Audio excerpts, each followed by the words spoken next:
ఆడు మగాడ్రా బుజ్జి. అది మగాడ్రా బుజ్జి. ఎవడైనా బలంగా కొడతాడు, కోపంగా కొడతాడు. ఎవడన్నా కోపంగా కొడతాడు, లేకపోతే బలంగా కొడతాడు. ఈడేంటే చాలా శ్రద్ధగా కొట్టాడు. వీడేంటారా గులాబ్ మొక్క అంటు కట్టినట్టు కొట్టాడు అని. నిజంగా ఆడు మగాడ్రా బుజ్జి. చాలా జాగ్రత్తగా పద్ధతిగా కొట్టాడురా. మగాడు అంటున్నావు, ఎవరి గురించి మాట్లాడుతున్నావు? ఎస్, ఇవాళ మనం ఈ వీడియోలో తెలుసుకుందాం.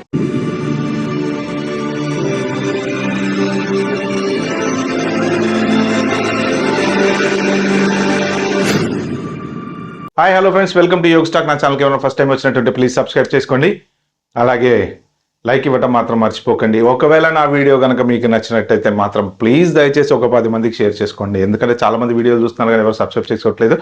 సో నేను ఇచ్చే ఇంపార్టెంట్ కంటెంట్ అందరికీ నలుగురికి చేరాలన్న ఉద్దేశంతో టైం తీసుకుని స్పెషల్గా విషయాలన్నీ గ్యాదర్ చేసి ఒక చిన్న ఎనాలిసిస్ క్రియేట్ చేసి మీకు అందరికీ నేను అందిస్తున్నాను. So please encourage me for further videos.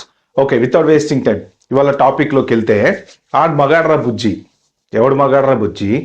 Trump. ఎందుకు మగాడు నేను ఈ వీడియోలో చెప్పబోతున్నా.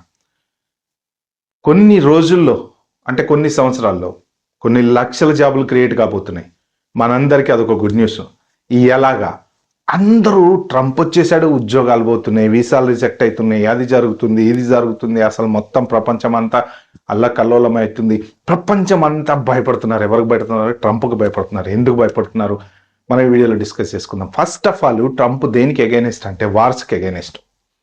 సో అసలు ట్రంప్ వార్స్కి ఎగైనెస్ట్ అంటారు, ఉద్యోగాలు క్రియేట్ అయితే అంటారు. దీనికి దానికి సంబంధం ఏముంది అంటే మీకు ఒక చిన్న కథ చెప్తా.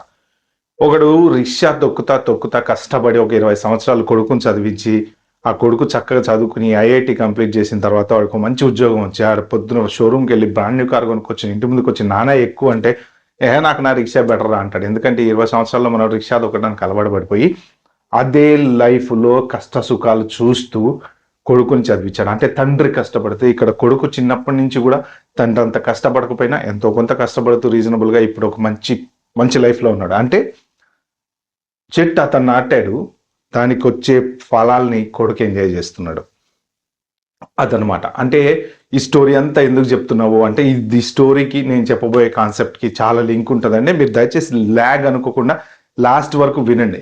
లాస్ట్ వరకు వింటే మీకు క్లారిటీగా అర్థమవుతుంది నేనేం చెప్పబోతున్నాను, అసలు జాబ్స్ ఎలా క్రియేట్ అవుతుంది. ఇది ఒక ఇంట్రెస్టింగ్ అనాలిసిస్ అనేది నేను క్రియేట్ చేశాను.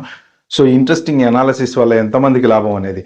సో ఒక్క జనరేషన్ ఆఫ్ పీపుల్ సఫర్ అవుతారు. అంటే ఇప్పుడు ప్రజెంట్ సిచ్యువేషన్లో H1B రిజెక్ట్లు అయినా, స్టూడెంట్లు రాకపోయినా, ఇల్లీగల్ ఇమిగ్రేషన్స్ వెళ్ళిపోయినా, నష్టం జరగాల్సిన నష్టం అంతా జరిగితే సిస్టమ్ అంతా క్లీన్ అయిపోయిన తర్వాత ఇంకొక సెక్షన్ ఆఫ్ పీపుల్ లాభపడతారు. ఎలా లాభపడతారు? యుఎస్ఐడ్ ఏమో ఆపేశారు, ఫండ్స్ ఇవ్వట్లేదు, ఈ ప్రపంచానికి డబ్బులు ఇవ్వట్లేదు. ఎలా లాభపడతారు అంటే కొన్ని సినారియోలు నేను చెప్తాను. నెంబర్ 1 సినారియో ఏంటంటే, first of all Ukraine Russia వారే తీసుకుందాం. సో యుక్రెయిన్ రష్యా వారు జనరల్గా ఇన్ని రోజుల నుంచి ఎవ్రీ ఇయర్ $60 బిలియన్ దగ్గర అమెరికా మొత్తం ఇచ్చుకుంటూ ఇప్పటి వరకు $60 బిలియన్ పైన ఇచ్చింది. ఎవరి డబ్బులండి అది? ఎవరి డబ్బా సొమ్మది? మనం కష్టపడి సంపాదించి దాంట్లో తినక ట్యాక్స్ కడితే వచ్చిన డబ్బులు తీసుకెళ్ళి వాడెవడో కొట్టుకుంటే ఇస్తున్నాడు. సో మనకి నష్టం కానీ వాళ్ళకి లాభం. ఎందుకు లాభము అంటే, మీకు బైడెన్ గవర్నమెంట్ రావడానికి వెనకాల ఎవరున్నారు?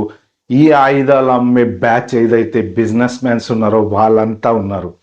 వాళ్ళకి ఈ బైడెన్ రావడం వల్ల లాభం ఏంటి అంటే, వాళ్ళు ఆయుధాలు అమ్ముకోవచ్చు. ఆల్మోస్ట్ ఆల్ ప్రపంచం అంతా ఇంక్లూడింగ్ ఇండియా కానీ, లేకపోతే పాకిస్తాన్ కానీ, లేకపోతే మీరు యూరప్ కానీ, వీళ్ళంతా యుఎస్ ఆర్మీ మీద డిపెండెంట్. మేజర్ ఆర్మీ ఎవరు ప్రొడ్యూస్ చేస్తారు అంటే ఇజ్రాయెల్ కానీ, రష్యా కానీ, యుఎస్ కానీ, ఇలాంటి వాటి మీద అందరూ డిపెండ్ అయి ఉన్నారు.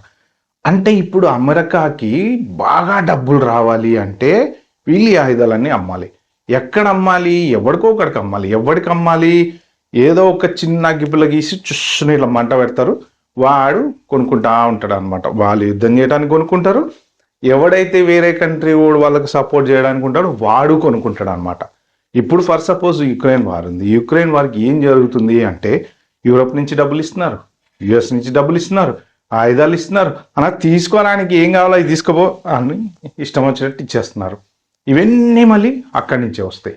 అంటే యుద్ధాల మీద బీభత్సంగా డబ్బులు ఖర్చు పెట్టడం వల్ల ఆ కంట్రీ నడుస్తుంది.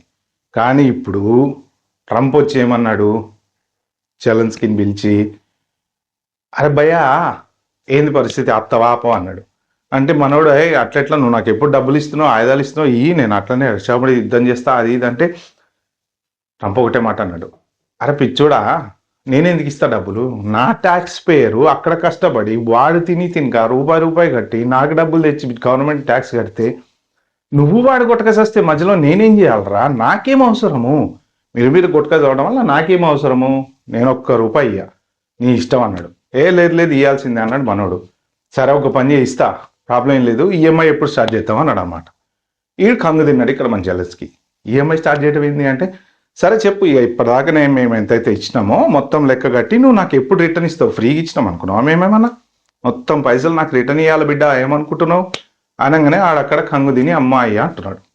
ఈ పక్క మన రష్యా వాడికి ఫోన్ చేసి, నా పోని పిల్లగాడు చూసి చూన్నట్టున్నాడు, నేను ఏదో ఒకటి సెటిల్ చేస్తా అని చెప్పి ఇప్పుడు పీస్ టాక్స్ తీసుకొచ్చాడు. నిజంగా మరి ఆడ మగాడే కదా, 3 సంవత్సరాల నుంచి నలుగుతుందండి ఇక్కడ. ఎవడు నష్టపోతున్నాడు, బిలియన్లు డాలర్స్ ఇస్తున్నారు, యుఎస్ వాళ్ళు ఇస్తున్నారు, యూరోప్ వాళ్ళు ఇస్తున్నారు. ఈ మంచి కూర్చొని ఆ డబ్బులతోటి యుద్ధాలు చేసుకుంటుంటా ఎంజాయ్ చేస్తున్నాడు. దీనివల్ల ఏమన్నా ఎవరికన్నా లాభం ఉందా? ₹1 లాభం లేదు. అసలు ఈ కథ అంతా ఎందుకు చెప్తున్నావా, ల్యాగ్, నువ్వు టైం వేస్ట్ వీడియో నాయన, నువ్వు పాయింట్కి రా అని చెప్పి మళ్ళీ కింద కామెంట్లు వస్తే వరుసగా నాకు, ప్లీజ్ కామెంట్లు అయితే పెట్టకండి దయచేసి, నేను చెప్తా, దీనికి దానికి లింక్ ఉంది, నేను చెప్పబోయేది ఏంటనేది మీరు జాగ్రత్త వినండి, నా అనాలిసిస్ జాగ్రత్త వినండి, మీకు వింటే క్లియర్గా అర్థమవుతుంది. నెక్స్ట్ ఇంకోటి ఆడమగడ్ర బుజ్జి ఇంకోటి ఏం చేశాడంటే, వరల్డ్లో బిగ్ లీడర్స్ ఎవరు అంటే బిగ్గెస్ట్ మన ఏది ఆర్మీకి సంబంధించిన వెపన్స్ కానీ ఎక్విప్మెంట్స్ కానీ ఇవన్నీ ఉన్న వాళ్ళు, టెక్నాలజీని బాగా ప్రొడ్యూస్ చేయగలిసిన వాళ్ళు ఎవరున్నారయ్యా అంటే ఓన్లీ 3 త్రినేత్రులు ఉన్నారు. ఆ 3 ఎవరయ్యా అంటే, number 1 America, number 2 China, number 3 Russia. మీరు కరెక్ట్గా ఆలోచించండి, వీళ్ళ 3 ప్రపంచానికి గొప్పోళ్ళు అంటే వీళ్ళ 3. మన ఇండియా దేంట్లో గొప్ప అంటే ఆబ్వియస్లీ ఐటీ రంగంలో గొప్ప, లేకపోతే ఇంకా దేంట్లోనో గొప్ప, అలాంటివన్నీ మనకు ఉన్నాయి. కానీ బిగ్గెస్ట్ ఆర్మీ ఎక్స్పోర్టర్స్ వీళ్ళంతా ఏంటంటే ఆయుధాలు అమ్మటాలు, ఆయుధాలు కొంటాలు, సో ఇవన్నీ చేస్తారు. కానీ ఇజ్రాయెల్ ఉంది కానీ అది చిన్న కంట్రీ. ఇజ్రాయెల్ దేనికి అంటే ఇంటెలిజెన్స్లో తెలియగలం, అది మనం సపరేట్ టాపిక్, దీనికి సంబంధం లేదు. సో ఈ ప్రపంచాన్ని ఎప్పుడన్నా ఎక్కడన్నా ఎవడన్నా మంట పెట్టాలి, తగలబెట్టాలి అంటే వీళ్ళ 3 వల్లే అవుతుందన్నమాట. సో అమెరికా వాళ్ళు ఆబ్వియస్లీ చైనాకు భయపడతారు, ఎందుకంటే చైనా దగ్గర ఉన్న టెక్నాలజీ కానీ, చైనా దగ్గర ఉన్న ఆర్మీ సంబంధించిన ఇవి కానీ ఏమేమైతే ఉన్నాయో అవి వాళ్ళు ఎవ్రీ టైం అడ్వాన్స్డ్ వెళ్ళిపోతూ ఉంటారు. సో కాబట్టి కొంత అమెరికా అనేది భయపడేది 1 and only కంట్రీ చైనాకి. రష్యా ఆబ్వియస్లీ ఏంటంటే వచ్చే ప్రెసిడెంట్ని బట్టి ఉంటారు. ఇప్పుడు ట్రంప్ ఉన్నాడు, మన పుతిన్ ట్రంప్లు దోస్తులు, అన్న నమస్తే అంటే నమస్తే చాలా అనుకునే దోస్తులు. కాబట్టి వీళ్ళందరికీ ట్రంప్ ఒక ప్రపోజల్ తీసుకొస్తున్నాడు. ఏంటి అంటే, మనం 3 కూర్చొని మాట్లాడుకుందాం, ఎక్కడ మంట పెట్టాలన్నా మనమే కాబట్టి అసలు ఈ యుద్ధాలు, ఈ గొడవలు ఇవన్నీ ఎందుకు రా, ఎవడు బతుకు వాడు బతుకుదాం, ప్రశాంతంగా బతుకుదాం. కానీ ఎక్కడన్నా ఏదైనా గొడవ వస్తే నువ్వు ఫస్ట్ యుద్ధం చేయొద్దు, నేను ఫస్ట్ యుద్ధం చేయను, వాడు ఫస్ట్ యుద్ధం చేయొద్దని మనం అగ్రిమెంట్ చేసుకుందాం, కూర్చొని పీస్ టాక్స్ చేసుకుందాం. ఏంది లాభం దీనివల్ల, ఎవరికి లాభము అంటే, ట్రంప్ అనాలిసిస్ ఏంటంటే జాగ్రత్తగా వినండి. ఇప్పుడు మనం ఆయుధాల మీద ఎంత ఖర్చు పెడుతున్నాం, ఎవ్రీ ఇయర్ కొన్ని లక్షల $1 million, లక్షల $1 billion చాలా కంట్రీలు ఖర్చు పెడుతుంటాయి, కానీ యుద్ధాలు ఏం రావు. ఫర్ ఎగ్జాంపుల్ ఇండియాలో తీసుకోండి, గత 15 సంవత్సరాలుగా మనం బోల్డ్ అంతా ఎక్విప్మెంట్స్ కొనుక్కున్నాం, బోల్డ్ అంతా ఎక్విప్మెంట్స్ తయారు చేసుకున్నాం. ఇవన్నీ వాడామా? ఎప్పుడో ఏదో మన ఆ మధ్య జరిగిన అప్పుడిప్పుడు యుద్ధం తర్వాత మళ్ళీ పెద్దగా వాడాల. మహా అయితే ఈ తుపాకులు అవి ఇవి చిన్న వాడతారు తప్ప బాగా స్పెండ్ చేసే మనీ వాడట్లేదు. అంటే అది ఏమవుతుంది, వేస్ట్ అయిపోతుంది. అంతంత స్పెండ్ చేస్తున్నాం, దానివల్ల యూజ్ లేదు. కాబట్టి ఏంటంటే, మనము అసలు యుద్ధాలే లేకుండా ప్రశాంతంగా ఉంటే ఈ డబ్బులన్నీ స్పెండ్ చేయకుండా ఉంటాం కదా. ఈ డబ్బులన్నీ ఎక్కడ స్పెండ్ చేస్తాం మనం? మన కంట్రీ గ్రోత్ డెవలప్మెంట్ మీద స్పెండ్ చేస్తాం. ఇప్పుడు అర్థమైందా మీకు? నేను స్టార్టింగ్లో చెప్పిన టాపిక్కి ఈ టాపిక్కి సంబంధం. ఇప్పుడు ట్రంప్ దేనికి అగైనెస్ట్? యుద్ధాలకు అగైనెస్ట్, అందరికి ఫ్రీగా డబ్బులు పంచడానికి అగైనెస్ట్, యుఎస్ఐడ్ ఆపుదోపాడు. ఏ కంట్రీకి ఎవరికి నేను డబ్బులు అని పోంటారా, ఏం పిక్కున్నారు. చూసారు కదా ఎంత మిస్యూజ్ చేస్తున్నారు యుఎస్ఐడ్ని. అంటే ఇప్పుడు ఎన్ని డబ్బులు మిగిలిపోయినాయి మన దగ్గర? ఇప్పుడు యుక్రెయిన్కి 60 బిలియన్లో సరే ఒక 10 బిలియన్ వేసుకుంటే ఎగ్జాంపుల్కి ఇయ్యను అన్నాడు. 10 బిలియన్ మన జేబులో ఉన్నాయి ఇప్పుడు. నెక్స్ట్ యుఎస్ఐడ్ ఆపేశాడు. అంటే ఆ రెగ్యులర్గా రొటేట్ అయ్యే డబ్బులు ఏదైతే ఉన్నాయో అవన్నీ కూడా మన జేబులోనే ఉన్నాయి ఇప్పుడు. అంటే ఇక్కడ ఎన్ని డబ్బులు ఉన్నాయి? ఇన్ని డబ్బులు అయినాయి. ఇప్పుడు ట్రంప్ ఏం చేస్తా అంటున్నాడు? ఈ డబ్బులన్నీ తీసుకొచ్చి ప్రాజెక్టులు చేస్తా, అమెరికాలో ఇన్వెస్ట్మెంట్ చేస్తా, అమెరికా వాళ్ళకి జాబులు ఇస్తా అంటున్నాడు. అప్పుడు ఏమవుతుంది? జాబ్ మార్కెట్ క్రియేట్ అవుతుంది. అంటే కొత్త జాబులు వస్తాయి. కానీ ఇదంతా జరగటానికి కొంత టైం గ్యాప్ అయితే వస్తుంది అనమాట.